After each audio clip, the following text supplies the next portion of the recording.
Another thing I wanted to ask you is about conditioning of society. Like one thing I've noticed over the years is how the way people respond to information, for example, is based on what is the norm. Which, let's give some examples. Science, science is not something fixed. Is based on current tools we have, current understandings.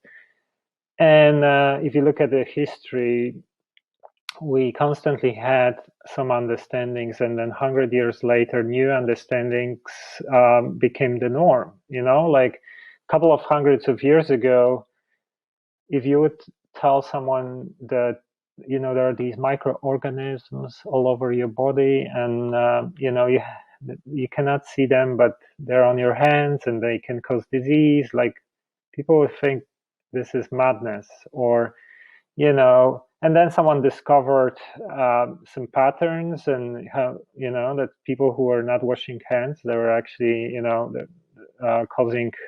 I think there was this Hungarian guy who was a doctor. He was actually ridiculed throughout his life for these theories.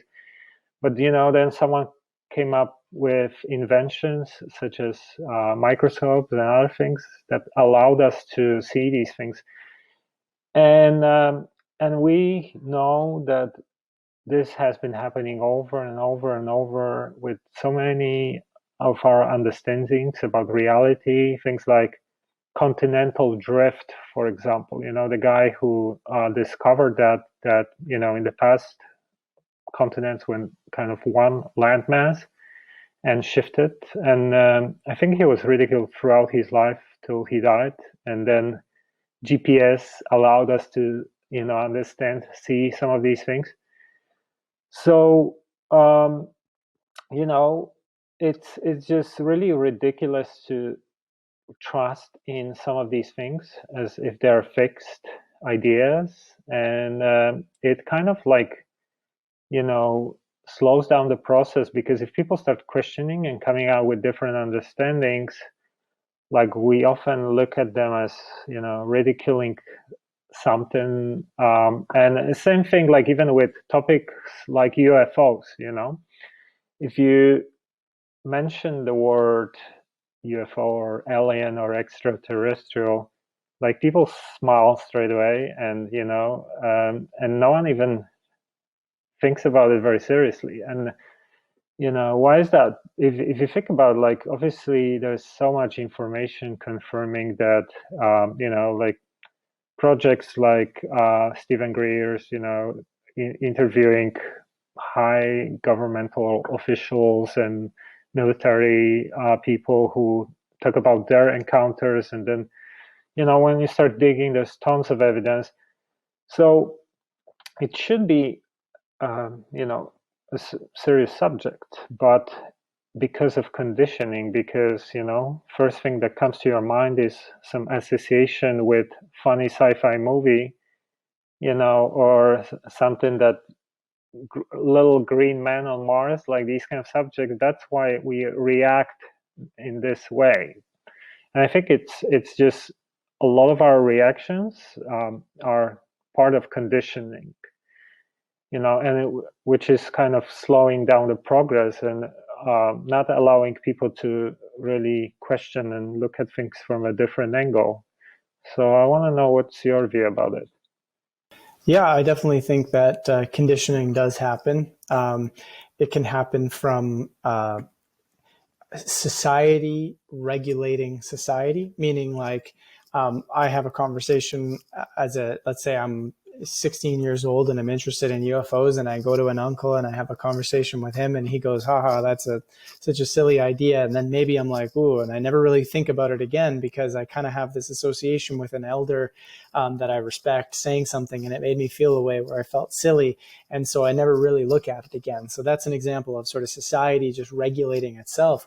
But then you might have mainstream media where we know there are situations where whether it be the CIA, who's had relationships with mainstream media, or whether it be people that are not part of that necessarily intelligence agency, but some other agency or powerful corporation or something who is able to control a story by having a relationship with someone powerful in the newsroom, and suddenly a story is changed or is buried or is not talked about in a particular way. That might be a more nefarious, if you will, way of looking at it, right? Where someone who had intentions of making sure that this wasn't going to come out, making sure that there's a cover up to some extent, they would be able to come influence. And so in that way that they might even be able to ridicule the subject, right? We know that there was a very big ridicule campaign. This was planned and orchestrated by the CIA, by government. When it came to extraterrestrials for a very long time, they chose to ridicule. That was part of what they wanted to do. There's evidence of that. So when you start to look at that, you go, well, that's an example of government and powerful interests actually choosing to ridicule. So there's different ways of how we're controlled within society, and it definitely does have a really big impact. And again, one of the big ways to sort of thwart that is to really become self-aware and to have a great relationship with yourself, because there's a lot of things that we can, when you look at how a scientific theory is even developed, right? Usually it starts with a hypothesis or some sort of intuition, which is really just a way of saying someone has a feeling about something and they've observed enough things, not in every case, but in a lot of cases, they've observed enough things and they kind of see enough correlations where they're like, there might be something here, and they can feel that. And they might hit one roadblock, but their intuition and their passion pushes them past that. And they might hit another roadblock, but they're like, I still feel like there's something there. And they keep looking. And then eventually they get to a point where they're like, yes, here it is. And I can now prove what I'm doing. Or what pushed us through that process was a feeling that something was there. And you really can gain a relationship with that feeling. And it's not that feeling becomes 100% like your truth now, like this is blah, blah, blah. It's that it guides you. It can help you understand. It can help you explore. It can help you move in specific directions. And in that sense, like for me, regardless of everybody laughing and saying that, it was silly to talk about vaccines, to talk about UFOs, to talk about all these things over the last 11 years, we knew something was there. And, now UFOs is much more a mainstream conversation, right? Like it never used to be, but it's really big now. The vaccine debate has become so huge. Mainstream media will tell you it's due to the fact that fake news is too big of a problem on the internet. The basic science. So just looking at the science, nothing else, no analysis, just the science tells you that we should be questioning vaccines. It doesn't tell us that every vaccine is going to kill everybody and every vaccine is dangerous poison and no, but what it tells us is that vaccines aren't safe for everybody, that we really need to be looking at what's going on with vaccines, that they have caused a lot of issues, and that deeper, serious scientific exploration needs to go on there. But we're not allowed to have that conversation because we've been controlled into thinking that, no, there's nothing wrong with vaccines, and anybody who questions it is an anti-vaxxer. But deep down, there's something weird here with this form of immune therapy, because that's all it is. It's immune therapy, right? A vaccine just helps the immune system build. However, it doesn't do that in all cases, and it doesn't do that for everybody. And it's an ancient idea. It's an idea that is kind of like, well, if these germs are so dangerous all the time, and building a strong immune system is not possible unless you have this intervention, then we need to have this intervention. Well, what happens if we start looking at our soil quality, our food quality, our the amount of pesticides and environmental toxins that are everywhere? Is that perhaps the greater issue that's causing such issues within the immune system? We now have all the sanitation. We now have all the basic hygiene, practices that build our immune system much past what the constant stress it was under back in the day when people were able to get sick and die from very basic things. Improved sanitation has dramatically eliminated diseases, right? But are we now obsessing over it? Are we now getting to the point where every 5 seconds we have Purell on our hands, which now produces the opposite result, where now we have no immune system and superbugs are building, right? We need germs, we need bugs, we need viruses, if you will, to help build the immune system. So all these little ideas relate to this idea of, are we being controlled? Are we being sort of sort of conditioned into believing certain things. Absolutely. And it happens on a lot of levels, based on a lot of different motives, but mainly based on ideas of we become concrete in our positions. And the moment we can become concrete in our positions, the moment we become unscientific, and the moment we become, we lose our curiosity, and we lose that sort of childlike exploration of like, hey, what else is out there? Like you were saying with the guy who, the germs on the hands, and you would say, oh, you can't really see them, but they're making you sick, right?